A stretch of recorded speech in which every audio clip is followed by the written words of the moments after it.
কাটিগড়া আঞ্চলিক পঞ্চায়েত বোর্ড গঠনে বিজেপির বিরুদ্ধে অগণতান্ত্রিক পদ্ধতির অভিযোগ তুলেছে কংগ্রেস। আজ বোর্ড গঠনের পর বাবলিনাথকে সভাপতি এবং ববি রানী রায়কে সহসভাপতি ঘোষণা করা হয়েছে। তবে গোটা প্রক্রিয়া ঘিরে জোর বিতর্ক দেখা দিয়েছে। 10 সদস্য বিশিষ্ট এই বোর্ডে 6 জন বিজেপি, 3 জন কংগ্রেস এবং 1 জন নির্দল সদস্য নির্বাচিত হন। কংগ্রেসের দাবি ওই নির্দল সদস্য তাদের সমর্থনে রয়েছেন, ফলে 4 জন সদস্য ছিল কংগ্রেসের পক্ষেই। তবে কংগ্রেস অভিযোগ করেছে আজকের বোর্ড গঠন প্রক্রিয়ার সময় তাদের সদস্যদের সময় মতো উপস্থিত থাকা সত্ত্বেও ব্লক অফিসে প্রবেশ করতে বাধা দেয় পুলিশ।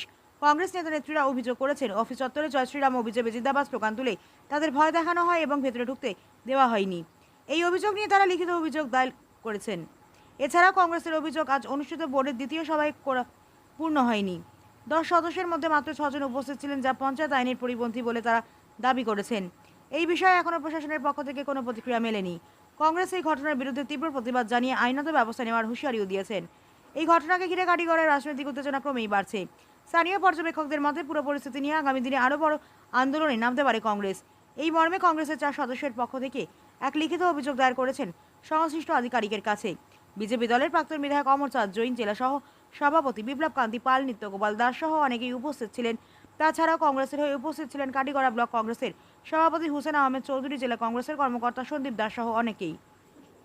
আজকে আমরা 12টা 45 সময় টাইমে আইছি। আবার সময় আমরা এখানে পুলিশ ঢুকতে দিচ্ছে না, কইছে যে বিজেপি জিন্দাবাদ কইছে, জয় শ্রীরাম কইছে, ঢুকতে দিচ্ছে না। তারপরে পুলিশ আমরা কইছে বাইরে দাঁড়ানি লাগে, আমরা এখানে আসলাম, তখন ঢুকছি। আপনারা কিতা লাগে আইছিল আজকে? আজকে আমরা শপথ আসলো। শপথ লওয়ার সুযোগ পাইছেন? কইছে না। খারাপ দিছেন না? খারাপ বাধা দিছেন? পুলিশ প্রশাসন ঢুকতে পুলিশ প্রশাসন ঢুকতে দিছেন। এরপরে কিতা করছেন আপনারা? আমরা বাইরে দাঁড়াই নিতে আসলাম, পরে এখন ঢুকছি। অবজেকশন করছে বিজেপি জিন্দাবাদ করছে। এখন কিতা করছেন আপনারা? এখন আমরা ভিডিও ম্যাডামের কাছে আর স্যারের কাছে আমরা একটা অ্যাপ্লিকেশন দিয়ে আইছি যে এটাতে আমরা ঢুকতে দেওয়া হয়েছে না, আমরা শপথ হয়েছে না। এটা ধন্যবাদ। তুমি যে করবে না আমার ওগুলা নিও না। সত্যি আজকে অনেক আক্ষেপের বিষয় আমাদেরকে বলতে হচ্ছে। আমরা জানি আজকে কাটিগড়া আঞ্চলিক পঞ্চায়েত বোর্ড গঠনের দিন ধার্য করা হয়েছে। আগামী শুক্রবারেও একটা ডেট ধার্য করা হয়েছিল। সেই সময় আমাদের কংগ্রেসের 60 জন এখানের মধ্যে অনুপস্থিত ছিল। তো আজকে ব্লকে আমরা সেকেন্ড বৈঠক আছিল আঞ্চলিক পঞ্চায়েত গঠনের লাগিয়া। তো আমরা ঠিক সময় আমরা এখানে উপস্থিত হয়েছি। উপস্থিত হওয়ার সহিত আমাদের ভিডিও ম্যাডামও আজকে একটা সম্বর্ধনা সভার মধ্যে উপস্থিত ছিলেন এখানে। উনিও আইতে একটু বিলম্বিত হয়েছে। তারপরে উনি যে বর্তমান আজকে আঞ্চলিক পঞ্চায়েত গঠনের জন্য যে একজন প্রিসাইডিং অফিসার এখানে উপস্থিত হওয়ার কথা, উনিও একটু টাইম বিলম্ব হয়েছে আমরা বলবো। তারপরে আমরা বিভাগীয় কর্তৃপক্ষের যোগাযোগ করে আমরা জানতে চাইছিলাম যে আজকে আঞ্চলিক পঞ্চায়েত গঠনের মেইন প্রক্রিয়া সম্পর্কে আমরা জানার জন্য। তো সেই হিসাবে প্রথমে অফিস থেকেও আমাকে একবার ফোন করা হয়েছিল। যে সময় আমাকে ফোন করা হয়েছিল 12:44 আমাদেরকে এই ব্যাপারে ওয়াকিবহাল করা হয়েছিল এবং আমিও জানতে চেয়েছিলাম যে আজকের বৈঠকে আমরা যদি অনুপস্থিত থাকি তাহলে কি ওরা কি বোর্ড গঠন করে নেওয়া হবে। উনি আমাদেরকে বলেছেন আজকে এই ব্যাপারে আমরা বলতে পারবো না। তারপরে আমি আরেকজন আধিকারিকের সহিত আমি কথা বলেছি, যেটা আমাদের মোবাইলেও এভিডেন্সও রয়েছে। তারপরে উনি বলেছেন এই ব্যাপারে আমরা সম্পূর্ণভাবে আমরা বলতে পারবো না, এখানে হাইয়ার অথরিটি যারা আছে আপনারা এখানে যোগাযোগ করেন, আপনারা এখানে জানতে পারবেন। তদুপরি সঙ্গে সঙ্গে আমরা ব্লকে এসেছি। আমাদের যারা আঞ্চলিক পঞ্চায়েত সদস্যরা রয়েছেন, আমরা সঙ্গে সঙ্গে এখানে এসেছি। আসার পরে আমরা এখানে আসার সঙ্গে সঙ্গে কাটিগড়া পুলিশ প্রশাসন তথা আরও কিছু প্রশাসনিক কিছু কর্মকর্তা যারা আমাদের সদস্যদেরকে এখানে ঢুকতে দেয়নি, তারা অনেক বাধাবিঘ্নতা করেছে। তারপরে আমি অনেক ফোর্স করে আমি যারা বিভাগীয় কর্তৃপক্ষ এখানে ছিলেন তাদেরকেও আমি কথা বলেছি।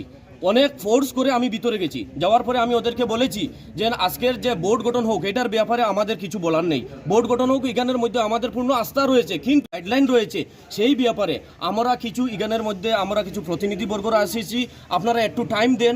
আমাদেরকে বলা হয়েছে এখানে এসে জানার জন্য, তাই আমরা এসেছি।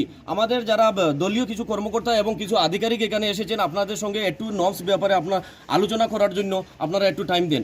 সেই হিসাবে আমাদের এখানে যে প্রিসাইডিং অফিসার ছিলেন বা আরও যারা আধিকারিক বৃন্দ ছিলেন, আমাদেরকে ঢুকতে বাধা দেওয়া হয়েছে। তারপরে উনি বলছেন যে এখন আমাদের প্রক্রিয়াকরণ শুরু হয়ে গেছে, এখন এখানে আমরা ঢুকতে দেব না, আমরা বাধা দেব, এবং যদি আপনাদেরকে আমরা টাইম দেই তাহলে আমাদের এই সম্পূর্ণ প্রক্রিয়াকরণের সম্পূর্ণ পর আমরা টাইম দেব। আজকের এই নির্বাচনের ক্ষেত্রে কোনো নোটিশ জারি করা হয়েছিল কি? নোটিশ আমাদেরকে একটা নোটিশ জারি করা হয়েছে। যে আজকে শপথনামা এবং বোর্ড গঠনের। তারপরে টাইমটা কি দেওয়া আছে? টাইমটা 12:30 আমাদেরকে দেওয়া হয়েছে। 12:30 থেকে শুরু হয়েছে, কিন্তু এখান থেকে যখন আমাদেরকে ফোনে কনভারসেশন করে বলা হয়েছিল, একজন আধিকারিক আমাদেরকে বলেছেন যে কোন আধিকারিক? দেড়টার মধ্যে, কোন আধিকারিক? এখানে এ ভিডিও বলে একজন কে আছে, আমি শুধু সম্পূর্ণভাবে আমি জানিও না, অ্যাসিস্ট্যান্ট ভিডিও বলে একজন আছেন, আমার কল রেকর্ডিং এখানের মধ্যে আমার আছে। তো উনি বলেছেন 1:30টার মধ্যে আপনারা মানে আসেন, প্রক্রিয়াকরণ শুরু হয়ে যাবে। তো আমরা জানি যে প্রথম যদি একটা মিটিং যদি হয়, বায়োলট হয়, সেকেন্ড একটা মিটিং টু থার্ড মেম্বার ছাড়া মানে কোনো ক্ষেত্রেও বোর্ড গঠন প্রক্রিয়াকরণ সম্ভবপর নয়। তো আমরা এই বিষয়ে আমরা জানতে চেয়েছিলাম, কিন্তু আমাদেরকে জানারও সুযোগটুকু আজকে দেওয়া হয়নি। সেই ব্যাপারে আমি বলবো, আজকে গণতন্ত্রকে হত্যা করা হয়েছে, আজকে কাঠিগোড়ার উন্নয়নকে হত্যা করা হয়েছে। আমাদের মধ্যে কোনো ধরনের কন্ট্রোভার্সি নেই, আমাদের কোনো দ্বিমত নেই। আমার মাথায় থাকলো গিয়া নির্বাচন কমিশনারের যে নিয়ম, যে গাইডলাইন আছে, সেটারকে বহির্ভূতভাবে এবং এখানে কিছু সংখ্যক আমার আঞ্চলিক পঞ্চায়েত যারা আছে তাদেরকে অন্ধকারে রেখে কিভাবে আজকে বোর্ডটা গঠন করা হয় সেটার ব্যাপারে আমরা জানতে চাইলে তারপরে আমাদেরকে বিভাগীয় কর্তৃপক্ষরা মানে বলেছেন কিছু সংখ্যক জমা দেওয়ার লাগিয়া, যার ধরুন আমরা একটু অভিযোগনামাও এখন আমাদের আঞ্চলিক পঞ্চায়েতরা এখানে প্রদান করেছেন। যদিও এখানে মানে রিসিভ দেওয়ার জন্য অনেক টালবাহানা করেছেন, তারপরে ওনারা দিয়েছেন। তাই আমরা বর্তমানে আইনি প্রক্রিয়াকরণের মাধ্যমে কিভাবে এটারে মানে জব পাওয়া যায়, লিগেলি হিসাবে কিভাবে ন্যায় পাওয়া যায়, এটার পক্ষে আমরা বর্তমানে আমরা আছি। আজকে আঞ্চলিক পঞ্চায়েত বোর্ড গঠন নিয়ে যেটা আমরা দেখতে পেয়েছি, আমি ইকবাল আহমেদ বড়বইয়া ফুলবাড়ি তারিনপুর জিপির আঞ্চলিক পঞ্চায়েত সদস্যের প্রতিনিধি হিসেবে আজকে এখানে এসেছিলাম, এবং আমরা যেটা দেখতে পেয়েছি সম্পূর্ণভাবে গণতন্ত্রকে হত্যা করা হয়েছে। আজকে এখানে যেটা যেটা গঠন হয়েছে সম্পূর্ণভাবে এটা জোর জবরদস্তিভাবে করা হয়েছে, সম্পূর্ণভাবে এটা অবৈধভাবে করা হয়েছে, সম্পূর্ণভাবে অগণতান্ত্রিক পদ্ধতি মতো করা হয়েছে, যার জন্য আজকে আমরা প্রতিবাদ করতে বাধ্য। আজকে আমরা আমাদের আঞ্চলিক পঞ্চায়েত যারা আজকে 4 জন যারা আজকে যাদেরকে ঢুকে দেওয়া হয়েছে না, এবং আমরা দেখতে পেয়েছি এখানে যারা যে অফিসে যেটা ওয়ার্কটকিং করা হয়েছে, এখানের মধ্যে মানে বিজেপির একটা গুন্ডা বাহিনী প্রবেশ করে সম্পূর্ণভাবে ওরা ভিতরে ঢুকে সম্পূর্ণভাবে মানে প্রশাসনের মদত নিয়ে সম্পূর্ণভাবে দরজার সামনে দাঁড়িয়ে আমাদের ক্যান্ডিডেটদেরকে ঢুকানো হচ্ছে না। আজকে যদি বিজেপির যদি পার্টি লেভেলের যদি কোনো মানুষ যদি ভিতরে ঢুকে, তাহলে কেন আমাদের অপোজিশনের পার্টিগুলো আমাদের ভারতীয় জাতীয় কংগ্রেসের যারা ডেলিগেটস এখানে এসেছিলেন, আমাদের ব্লক কংগ্রেস সভাপতি এখানে এসেছিলেন, বা আরও কিছু ডেলিগেটস এখানে এসেছিলেন, যুব কংগ্রেস সভাপতি এখানে এসেছিলেন, ওদেরকে কেন ঢুকে দেওয়া হলো না?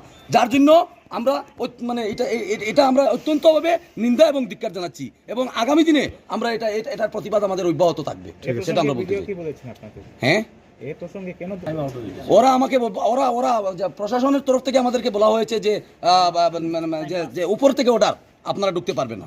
তো উপর থেকে কোন উপর থেকে অর্ডার সেটাও আমরা জানতে চাই। এবং আরেকটা কথা আপনাদেরকে স্পষ্টভাবে বলছি যে কোনো সরকারিভাবে কোনো নোটিফিকেশন জারি না করে কিভাবে মৌখিকভাবে কিভাবে আমাদেরকে বুয়া বানিয়ে কিভাবে আজকের এই বোর্ড গঠন করা হয়, যার জন্য আমরা আইনি পদক্ষেপের মাধ্যমে আমরা যাব।